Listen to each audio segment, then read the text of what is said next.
a video on fixing your remote control. So one of the buttons has stopped working, and it's this pause button. So I know what's wrong with it. So let's take it to bits. So I've taken the batteries out, taken the screws out.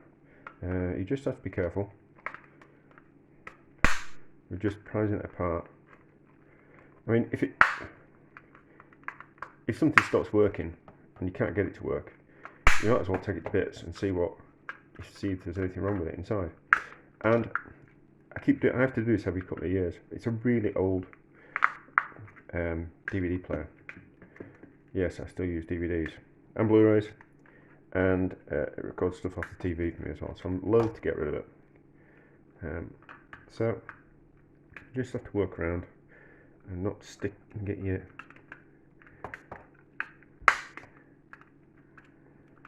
don't use anything too sharp. You just have to go around and slowly prise it apart. There we go. There are specialist tools, or you can just use what you have.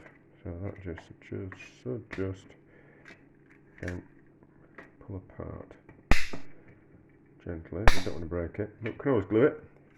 So what happens slowly over time is that the natural oils in your thumb and your fingers permeate these rubber buttons and come all the way through to the other side. So I don't know if you can really kind of see it, but just there, can we see that? I'll pick up the light. So yeah, so you can see that there is just shinier, and that's a thin film of oil that's gone from your finger and slowly penetrated these buttons to create a film that stops the buttons from working, which I found quite remarkable. Well, it's the only thing that I can think that it is. So all you need to do then is just give it a while, get rid of the excess oil that's come through the buttons and onto your remote control panel here, and caused a layer to stop the contact being made, because it's not like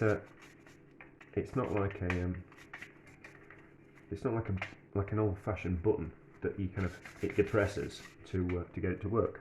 And then you just need to clean up these as well and dry it off. You might be able to see, and then you put it back together and it will work, which saves you the cost of having to buy yourself a new remote control. And if you can't get hold of one of those, you'll have to buy yourself something to play all your outdated DVDs and Blu-rays on.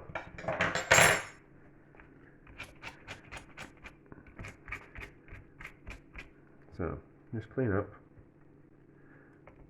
You'll have to trust me that it'll work, because I've done this about 4 or 5 times now. It's about 12 years old, and I'm not going to throw it away because I've still got one of the DVDs.